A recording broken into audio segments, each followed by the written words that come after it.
Good morning all of you. Class 10th students, आज मैं आपको हिंदी का काव्य खंड पढ़ाऊंगी। काव्य खंड में आपका चीटी चैप्टर है जो कि सुमित्रा नंदन पंत जी का है। चैप्टर पढ़ने से पहले आप पंत जी के बारे में कुछ जान लें। सुमित्रा नंदन पंत, जिनको कि हम प्रकृति के सुकुमार कवि भी कहते हैं, इनका जन्म अल्मोड़ा के निकट कौसानी नामक ग्राम में 20 मई 1900 को हुआ था। जन्म के कुछ घंटों के पश्चात ही इनकी माता जी का निधन हो जाने के कारण बाल्यकाल में जो इनका बाल्यकाल था वो इनके पिता और दादी जी के स्नेह में व्यतीत हुआ। और इनका एक अन्य नाम भी था गोसाई दत्त, लेकिन इनको जो हिंदी काव्य में जो पहचान मिली वो सुमित्रा नंदन पंत के नाम से ही मिली। सुमित्रा नंदन पंत जी की प्रमुख रचनाएं कला और बूढ़ा चांद, लोकायतन, वीणा, ग्रंथि आदि हैं। इनमें से इनको कला और बूढ़ा चांद के लिए साहित्य अकादमी पुरस्कार भी मिला था। लोकायतन के लिए इनको सोवियत भूमि पुरस्कार मिला और चिदम्बरा के लिए इन्हें भारतीय ज्ञानपीठ पुरस्कार मिला और इन्हें भारत सरकार द्वारा पद्म विभूषण से भी सम्मानित किया गया। और इनका निधन सन 28 दिसंबर 1977 ईस्वी को हुआ। तो सुमित्रा नंदन पंत की प्रमुख रचनाओं में से युगवाणी है, जो मैं आज आपको चीटी पढ़ाऊंगी, वो इनके युगवाणी काव्य संग्रह में ही संकलित है, वहीं से आपके पाठ्यक्रम में ली गई है।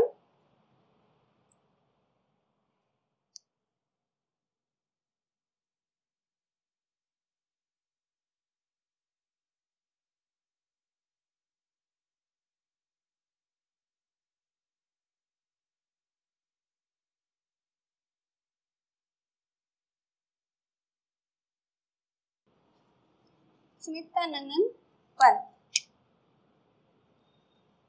तो जैसा कि आपके प्रश्न पत्र में 2 पद्यांश होते हैं, उनमें से आपको किसी एक पद्यांश की संदर्भ व्याख्या करनी होती है। तो सबसे पहले इसका आप संदर्भ देख लीजिए।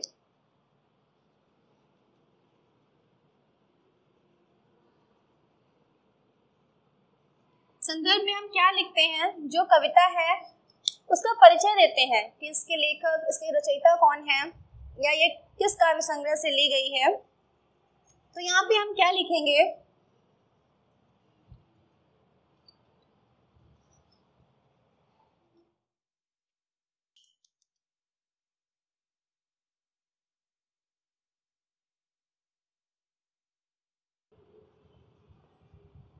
प्रस्तुत पद्यांश या पद्य खंड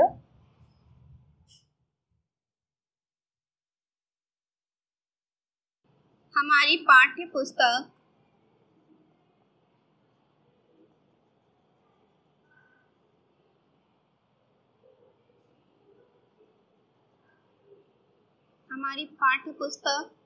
हिंदी के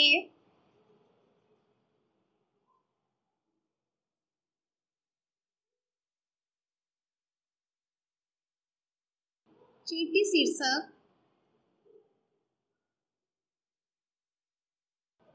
शीर्षक से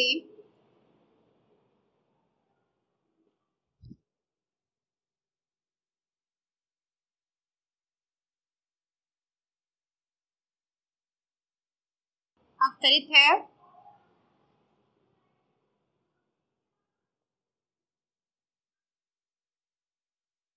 जिसके रचयिता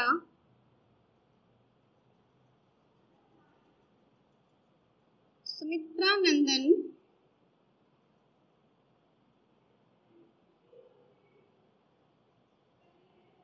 पंत जी हैं।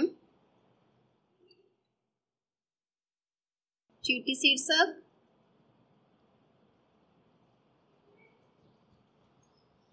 इनके काव्य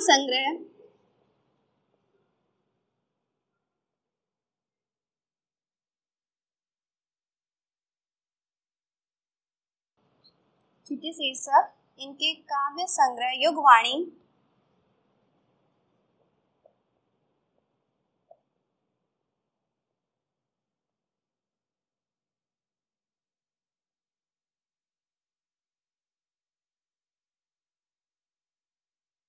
युगवाणी से संकलित है।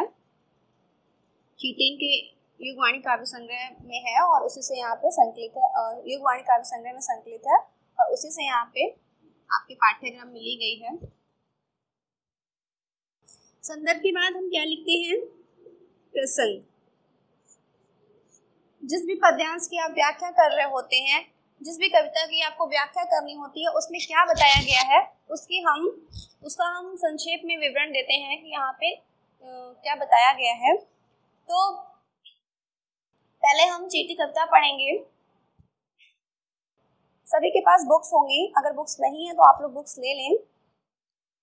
चीटी को देखा वह सरल विरल काली रेखा, तम के तागे सी जो हिलडुल, चलती लघुपद पल पल मिलजुल, वह है पिपीलिका पाती, देखो न किस भांति काम करती, वह सतत कन कन करके चुनती अविरत, गाय चराती धूप खिलाती बच्चों की निगरानी करती, लड़ती अरि से तनिक न डरती, दल के दल सेना संवारती, घर आंगन जनपद बुहारती। चीटी है प्राणी सामाजिक, वह श्रमजीवी वह सुनागरिक। तो चीटी को देखा, कविता में कवि आपसे प्रश्न करता है कि चीटी को देखा, क्या आपने कभी चीटी को देखा है? तो यहाँ पर चीटी को देखना से कवि आपसे ये नहीं पूछ रहा कि आपने चीटी को देखा है कभी या नहीं देखा है। यहाँ पे कविता में कवि के पूछने का तात्पर्य है कि चीटी को देखा, क्या आपने चीटी को कभी ध्यान पूर्वक देखा है? वह सरल विरल काली रेखा, यहाँ पे चीटी को एक सामाजिक प्राणी बताया है पंत जी ने कि चीटी के भी सामाजिक नियम होते हैं। जिस तरह मनुष्य के रहने में सामाजिक नियम है और मनुष्य को नियमों का पालन करना होता है, नियमों का पालन करना हमारे लिए अनिवार्य होता है, उसी तरह चीटी के भी सामाजिक नियम होते हैं और वह भी उन नियमों के अनुसार ही चलती है और उन नियमों का पालन करती है। तो चीटी को देखा वह सरल विरल काली रेखा, तम के तागे सी जो हिलडुल, चलती लघुपद पल पल मिलजुल, वह है पिपीलिका पाती, देखो ना किस भांति काम करती, वह सतत कन कन कन के चुनती अविरत। चीटी को देखा, क्या आपने कभी ध्यान पूर्वक चीटी को देखा है?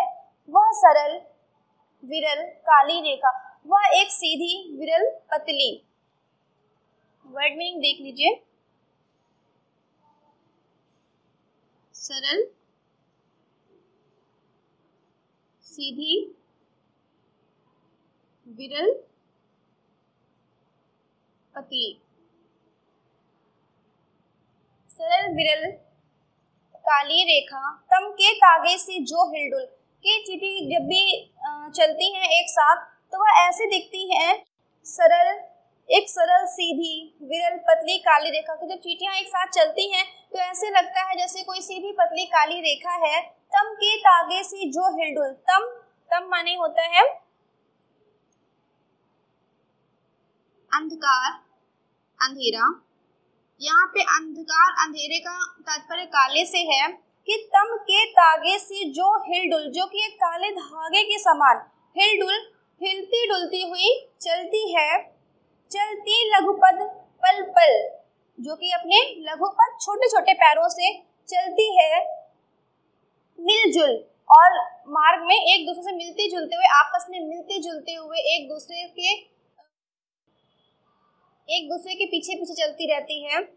जब आपने देखा है कि चीटी किसी सीधी लाइन में चलती है जाती है, तो अगर एक चीटी नीचे से एक लाइन जा रही है, ऊपर से कुछ चीटियां आ रही है, तो वो आपस में रुकती हैं, ऐसा लगता है जैसे वो बातें करती हैं। तो वही कवि ने यहाँ पे कहा है कि चलती लघुपद पल पल मिलजुल, कि वह छोटे छोटे पैरों से निरंतर चलती रहती हैं और एक दूसरे से मिलते जुलते हुए आपस में बात करते हुए चलती हैं। वह है पिपीलिका पाती, पिपीलिका मतलब चीटी, कि वह है पिपीलिका पाती, कि जो काले धागे के समान सीधी और पतली रेखा में चलती हुई दिखाई देती है, वह चीटियों की एक पंक्ति है। वह है पिपीलिका पाती, पिपीलिका यानी कि चीटी।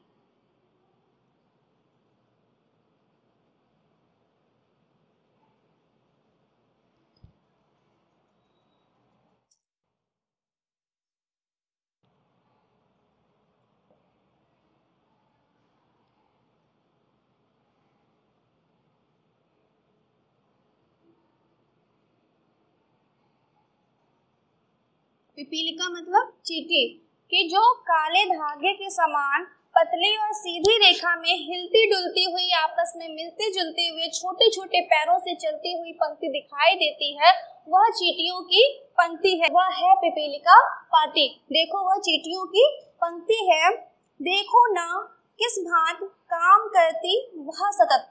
अब कवि ने, पंत जी ने यहाँ पर चींटी की कार्य कुशलता पे प्रकाश डाला है कि देखो ना किस भांति काम करती वह सतत, कि देखो वह किस तरह से, किस भांति यानी किस तरह से काम करती वह सतत, सतत यानी कि निरंतर।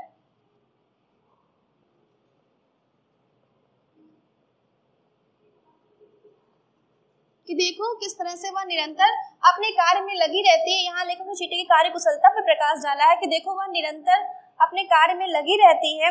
कन कन कन के चुनती अविरत, कन कन कन के चुनती। आपने देखा होगा कि जब भी कोई दाना या चीनी का दाना कुछ भी गिर जाता है तो चींटियां उसको उठा करके ले जाती हैं, या बहुत सारी चींटियां मिलकर एक दाने को। तो वह यहाँ पे कवि कहना चाहता है कि चींटी अपनी भोजन सामग्री को एकत्र करने के लिए बहुत कठिन परिश्रम करती है। तो चींटी क्या है, परिश्रमी भी है। तो चींटियों में ये सब मानवीय गुण है, क्रियाशीलता, उसकी कार्य कुशलता और अपने भोजन के लिए, अपना भोजन एकत्र करने के लिए मेहनत करना, परिश्रमी होना। तो चींटी को इन्हीं सब वजहों से पंत जी ने सामाजिक प्राणी बताया है कि काम करती वह सतत कन कन कन के चुनती अविरत, कि वह निरंतर अपने कार्य में लगी रहती है और कन कन कन के चुनती और दाना दाना करके अपने लिए भोजन एकत्र करती है। अविरत यानी कि बिना रुके, कि वह बिना रुके निरंतर अपना कार्य करती है और अपने भोजन के लिए दाने दाने एकत्र करती है, कठिन परिश्रम से अपना भोजन इकट्ठा करती है। गाय चराती, धूप खिलाती, बच्चों की निगरानी करती, लड़ती अरि से तनिक न डरती, दल के दल सेना संवारती, घर आंगन जनपद बुहारती। अब यहाँ पे पंत जी ने जिस प्रकार मनुष्यों के पास गाय होती हैं और मनुष्य उनके लिए सारा इंतजाम करते हैं, उनकी व्यवस्था करते हैं, तो उसी प्रकार यहाँ पे कह रहे हैं कि चींटियों की भी अपनी गाय होती हैं। गाय चराती, धूप, चींटियां अपनी गायों को चराती हैं, धूप खिलाती हैं, यानी उन्हें समय समय पर टहलाने ले जाती हैं, उन्हें धूप दिखाती हैं। बच्चों की निगरानी करती और अपने बच्चों की निगरानी करती हैं, उनकी रक्षा करती हैं। लड़ती अरि से, अरि अर्थात शत्रु,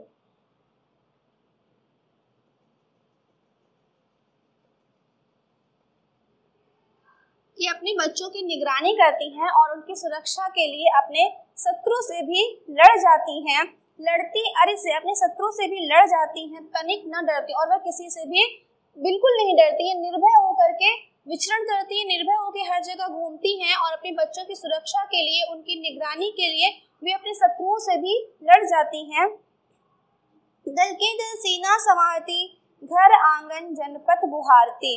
दल के दल सेना, चींटियों की भी एक सुगठित सेना होती है, ये सेना के रूप में रहती हैं, उनकी सेना होती है, अपनी सेना को संवार के अच्छे से रखती हैं। घर आंगन जनपद बुहारती, और चींटियां अपने घर आंगन को साफ करती हैं। जनपद, जनपद यानी जनपद, लोगों के द्वारा चलने वाला रास्ता, जहाँ पे हम लोग चलते हैं, तो जनपद लोगों के चलने का मार्ग।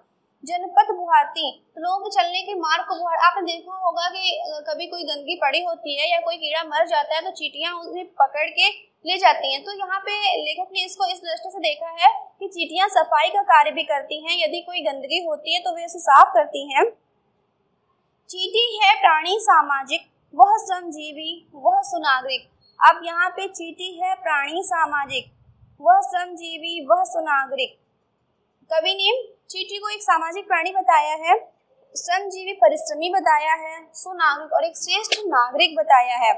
कि चींटी है प्राणी सामाजिक, चींटी एक सामाजिक प्राणी है, वह श्रमजीवी है, श्रमजीवी मेहनत करने वाला जीव, परिश्रमी,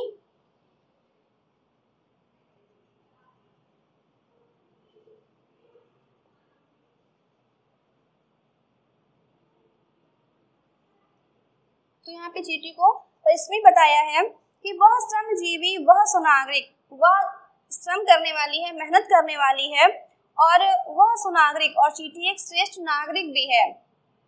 श्रेष्ठ नागरिक क्यों? क्योंकि वह अपने सारे कार्यों को करती है, मेहनत करती है और अपने जो भी उसके नियम है उन सबका पालन करती है, आपस में मिलजुल कर रहती है, तो चींटी को एक श्रेष्ठ नागरिक बताया है, परिश्रमी बताया है। देखा चींटी को उसके जी को, तो आपने चींटी को देखा, उसके जी को, उसके जीव यानी वो चींटी एक छोटा सा प्राणी है, आपने देखा उसे। भूरे बालों की सी कतरन, तो जब चींटियों को हम कभी कभी देखते हैं तो ऐसा लगता है भूरे बालों की सी कतरन की तरह वो लगती है। छिपा नहीं उसका छोटापन, उसका छोटापन किसी से भी छुपा नहीं है कि वह बहुत ही छोटा सा जीव है, बहुत ही छोटी है। वह समस्त पृथ्वी पर निर्भर, लेकिन वह छोटी होते हुए भी समस्त पृथ्वी पर कहीं भी निर्भय, तो समस्त पृथ्वी पर कहीं भी बिना डरे चलती है, कहीं भी बिना डरे विचरण करती है। विचरण करती श्रम में तन्मय, वह जीवन की चिंगी अक्षय। विचरण करती श्रम में तन्मय, श्रम यानी कि परिश्रम में तन्मय, वह विचरण करती रहती है, बिना डरे हुए पृथ्वी पर कहीं भी जाती है। श्रम में तन्मय, और अपने परिश्रम में लीन रहती है, अपने कार्यों को करती रहती है, परिश्रम करती रहती है। वह जीवन की चिंगी अक्षय, वह एक कभी ना समाप्त होने वाली चिंगारी, अक्षय यानी कभी ना समाप्त होने वाली चिंगी अक्षय, वह एक ऐसी जीवन की चिंगारी है जो कि कभी भी समाप्त नहीं होती। वह भी क्या देही है तिलसी, प्राणों की रिलमिल झिलमिल सी। विचरण करते श्रम में तन्मय, वह जीवन की चिंगी अक्षय, तो वह बिना थके हुए और बिना डरे हुए कहीं भी विचरण करती है और निरंतर परिश्रम करती रहती है, निरंतर अपने कार्य में लगी रहती है। वह जीवन की चिंगी अक्षय, वह इतनी सशक्त है जो कि ऐसी चिंगारी है जो कि कभी भी समाप्त नहीं होती, वह दृढ़ मजबूत रहती है, परिश्रम करती रहती है। वह भी क्या देही है तुलसी, आपने उसके शरीर को देखा है कि एक छोटा सा शरीर उसका होता है तिल की तरह, तिल सी। देख लीजिए ये तिल सी, और इसके पहले आपका जो पहला पैराग्राफ है वहाँ पे तागे सी ये शब्द आए थे, तो यहाँ पे आपका उपमा अलंकार होगा, क्योंकि आप जानते हैं कि उपमावाचक शब्द कौन कौन से होते हैं, सा, सम, सी इत्यादि, ये सब आपके उपमावाचक हैं। तो यहाँ पे आपका आया है वर्ड कि तागे सी, डैश है बीच में, तो यहाँ पे आपका उपमा अलंकार है। और यहाँ भी आपका कि तिल सी कि वह भी क्या देही है तिल सी, यहाँ भी आपका उपमा अलंकार है। प्राणों की रिलमिल झिलमिल सी, दिन भर में वह मीलों चलती, अथक कार्य से कभी न टलती, कि वह भी क्या देही है तिल सी, कि वो बहुत छोटा सा शरीर होता है उसका तिल के समान, लेकिन फिर भी उसको इस बात का कोई भय नहीं होता, निर्भय होकर निरंतर अपने कार्य में लगी रहती है। प्राणों की रिलमिल झिलमिल सी, और उसके प्राणों में रिलमिल झिलमिल, रिलमिल झिलमिल यानी चमक और झिलमिलाहट है प्राणों की। दिन भर में वह मीलों चलती, और वह प्रत्येक दिन मीलों का सफर तय करती है अपने भोजन के लिए, अपने बच्चों की सुरक्षा के लिए, अपनी सारी व्यवस्थाओं के लिए वह दिन भर मीलों चलती है। अथक, अथक यानी कि बिना थके हुए।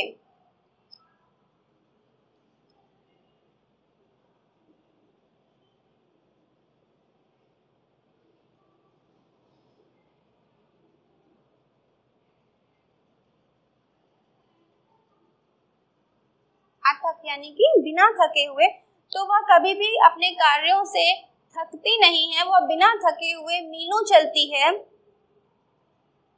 अथक कार्य से कभी न टलती, और अपने कार्यों को कभी भी नहीं टालती है, अपने कार्यों को पूरा करती है बिना रुके और बिना थके वह अपने कार्यों को पूरा करती है। तो प्रस्तुत कविता में चींटी की इतनी जो विशेषताएं हैं, जो गुण बताए हैं, उनके आधार पे सुमित्रा नंदन पंत जी ने चींटी को एक सामाजिक प्राणी बताया है। कविता आपकी इम्पोर्टेंट है, आपकी बुक्स में पीछे देखिए व्याख्या दी हुई है।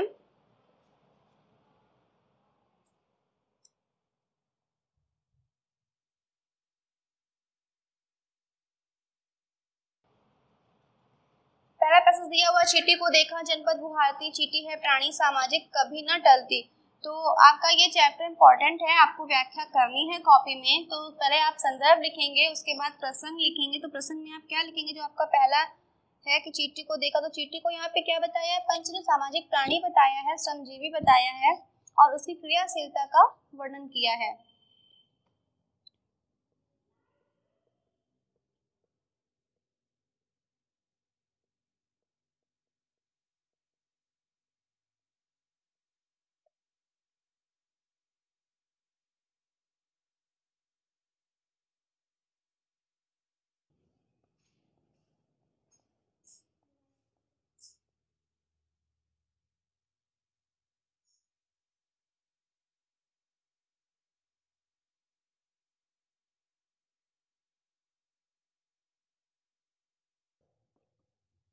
तो प्रस्तुत पंक्ति में चींटी की कार्य कुशलता पर प्रकाश डाला है। इसके बाद जब आप इसके नीचे वाले पैसेज की व्याख्या करेंगे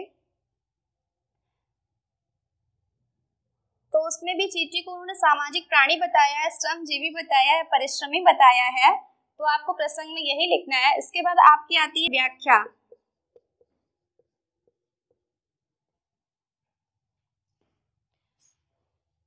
आपको व्याख्या करनी है। देख लीजिए, चींटी को देखा,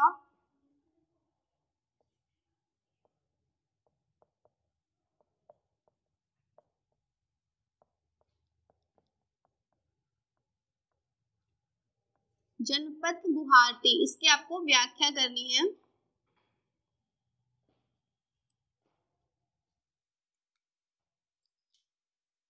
अगर कुछ भी पूछना है तो आप पूछ लीजिए, एक बार पूरा लेसन पढ़ लीजिए।